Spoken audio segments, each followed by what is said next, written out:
अस्सलाम वालेकुम guys, how are you? कैसे हैं आप सब? गाइज़ आज हम आप सबके लिए थर्ड वीडियो लेकर आए हैं। मैंने स्टार्ट किया था उर्दू ग्रामर यानी कि उर्दू कवायद, वो भी बेसिक से यानी कि हुरूफ से स्टार्ट किया था। चलिए ये मेरा थर्ड वीडियो है। मैंने फर्स्ट और सेकंड में हुरूफ के बारे में कुछ बताई थी और कुछ बाकी रह गए थे जिनको मैं आज कंप्लीट करने जा रही हूँ। और मेरा जो नेक्स्ट वीडियो आने वाला है वो मेरा प्रेजेंट, पास्ट और फ्यूचर से स्टार्ट होगा, यानी कि माजी, हाल और मुस्तकबिल से। चलिए गाइज़ आपका टाइम वेस्ट न करते हुए हम वीडियो स्टार्ट करते हैं हुरूफ फ़ौकानी से। उर्दू के वैसे हुरूफ होते हैं, हुरूफ फ़ौकानी उर्दू के वैसे हुरूफ होते हैं जिसके ऊपर नुक्ता होता है। मतलब किसी भी हर्फ के, जैसे कि ये खे है, खे के ऊपर नुक्ता होगा तो ये हुरूफ फ़ौकानी। उर्दू के वैसे हुरूफ होते हैं जिसके ऊपर नुक्ता होता है, उसे क्या कहते हैं? हुरूफ फ़ौकानी कहते हैं। एज़ फॉर ता, सा, ये क्या है? ये हुरूफ के ऊपर नुक्ता है, तो जिसके भी ऊपर नुक्ता होगा हम उसे हुरूफ फ़ौकानी बोलेंगे। चलिए सेवेंथ है हमारा हुरूफ तहतानी। हुरूफ तहतानी उर्दू के वैसे हुरूफ होते हैं जिसके नीचे नुक्ता होता है, उसे हुरूफ तहतानी बोलते हैं। जैसे बे, ये, मतलब उर्दू के वैसे हुरूफ जिनके भी नीचे नुक्ता होंगे उसे हम हुरूफ तहतानी बोलेंगे, और जिनके ऊपर नुक्ता होगा उसे हम हुरूफ फ़ौकानी बोलेंगे। चलिए 8 है हमारा हुरूफ शम्सी। हुरूफ शम्सी उर्दू के वैसे हुरूफ होते हैं जिसके पहले लाम आते हैं मगर उस वक्त अलिफ और लाम का तलफ़ुज़ नहीं होता है। चलिए एक बार फिर से देखते हैं। उर्दू के वैसे हुरूफ जिसके पहले अलिफ और लाम आते हैं मगर उस वक्त अलिफ और लाम का तलफ़ुज़ नहीं होता, मतलब लाम पढ़ा नहीं जाता है। जैसे कि वस्सौम, वस्सौम नहीं तो अलिफ पढ़ा गया और ना ही लाम पढ़ा गया।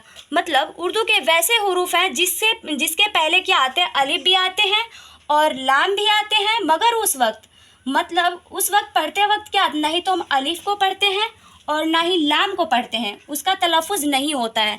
जैसे कि वस्सौम, नहीं तो मैंने अलिफ को पढ़ा और नहीं तो लाम को पढ़ा, उसके बाद वाला जो हर्फ होता है उस पर तशदीद लाजमी होता है। जैसे कि वस्सौम, नहीं तो यहाँ पे अलिफ का तलफ़ुज़ हुआ और ना ही लाम का तलफ़ुज़ हुआ। सेकंड वस्सलात, नहीं तो यहाँ पे अलिफ का तलफ़ुज़ हुआ और ना ही लाम का तलफ़ुज़ हुआ। एज़ फॉर वन नहार, नहीं तो यहाँ पे अलिफ का तलफ़ुज़ हुआ और ना ही लाम का तलफ़ुज़ हुआ। तो मतलब वैसे हर्फ होते हैं जिनसे पहले अलिफ लाम तो आते हैं मगर उस वक्त लाम और अलिफ का तलफ़ुज़ नहीं होता है, मतलब उसे पढ़ा नहीं जाता है। इसके एग्जाम्पल्स आप याद कर लीजिए, क्योंकि एग्ज़ाम्स में क्या ऐसे पूछते हैं, डायरेक्टली वो ऑप्शन देगा कि वस्साम, वन नहार, इसका ऑप्शन देंगे, आप पूछेंगे ये कौन से हुरूफ है? हुरूफ शम्सी है, हुरूफ तहतानी है, हुरूफ फ़ौकानी है या हुरूफ कमरी है, ये कौन से हुरूफ है? तो अगर आप एग्जाम्पल्स अच्छी तरह से याद कर लेते हैं और इसको अच्छी तरह से डिफ़ाइन कर लेते हैं तो आई एम श्योर आप कर पाएंगे। चलिए 9th है हुरूफ कमरी। हुरूफ कमरी उर्दू के वैसे हुरूफ है जिससे पहले अलिफ और लाम आते हैं तो उस वक्त लाम का तलफ़ुज़ होता है। मतलब बिल्कुल हुरूफ शम्सी का ऑपोजिट है हुरूफ कमरी। इसमें क्या होता है, अलिफ और लाम तो आते थे, मतलब हुरूफ शम्सी में क्या होते थे, अलिफ और लाम आते थे मगर उस वक्त क्या, लाम और अलिफ का तलफ़ुज़ नहीं होता था, उसे नहीं पढ़ा जाता है। और इसमें हुरूफ कमरी उसका बिल्कुल ऑपोजिट है, मतलब इसमें अलिफ लाम आते भी हैं और उस वक्त उसका तलफ़ुज़ भी होता है। जैसे अल कमर, अल अमर, ये क्या, यहाँ पे अल कमर और अल अमर दोनों का अलिफ का भी हुआ और लाम का भी हुआ।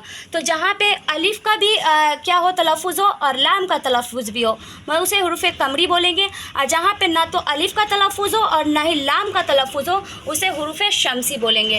हुरूफ शम्सी इनकी तादाद जो है वो है ते, से, दाल, जाल, रे, से, सीन, शीन, स्वाद, द्वाद, वा, ज़्वा, लाम, नून वगैरह, ये सब जो है वो क्या है, हुरूफ शम्सी है। इनकी तादाद इतनी है, आप इन्हें याद कर लें।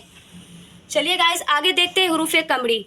वह हुरूफ है जिससे पहले अलिफ लाम आते हैं और उस वक्त उनका तलफ़ुज़ भी होता है, मतलब शम्सी का बिल्कुल ऑपोजिट है कमरी। और इसमें क्या होता है, अलिफ और लाम दोनों पढ़ा जाता है। चलिए गाइस आगे देखते हैं 10 मुतशाबा और हम शक्ल हुरूफ। मुतशाबा और हम शक्ल हुरूफ कैसे हुरूफ होते हैं? मुतशाबा हम शक्ल का मतलब ये होता है एक जैसा दिखने वाला, हम शक्ल का मतलब ही होता है एक जैसा दिखने वाला, जैसे कि बे और पे और ते से, ये सब क्या एक ही जैसे दिख रहे हैं। अगर इसमें कुछ डिफरेंसेस है तो वो सिर्फ नुक्ता का डिफरेंस है, बाकी दिखते तो एक ही जैसे हैं। जीम, हे, खे, चे, ये सब क्या एक ही जैसे दिखने वाले हरूफ हैं, और बस नुक्ता का फ़र्क है। दाल, डाल, जाल, रे, मतलब वैसे हरूफ जो देखने में एक जैसे लगते हों उसे हरूफ मुतशाबा और हम शक्ल हरूफ बोलते हैं। उसके बाद है 11th गैर मुतशाबा हरूफ। मतलब गैर का मतलब मैंने पिछली वीडियो में बताई थी कि गैर का मतलब ही होता है नहीं, मतलब एक जैसे दिखने वाले हरूफ नहीं। गैर मुतशाबा मतलब जो एक जैसे नहीं दिखते हो, जैसे कि अलिफ, काफ, काफ, लाम, मीम, ये सब एक दूसरे से डिफरेंट है, बिल्कुल डिफरेंट है, एक जैसे दिखते ही नहीं है, जबकि ये सब एक जैसे ही दिखते थे। तो जो भी एक जैसा दिखे उसे मुतशाबा और हमशक्ल हरूफ भी कहते हैं, और जो एक जैसा नहीं दिखे उसे गैर मुतशाबा हरूफ बोलते हैं। चलिए गाइस, आई होप कि आप लोगों को ये वीडियो पसंद आया हो। और नेक्स्ट वीडियो जो मेरा आने वाला है, मैंने बेसिक से स्टार्ट किया था हरूफ से, जो हरूफ आज मैंने पूरा कंप्लीट कर दिया।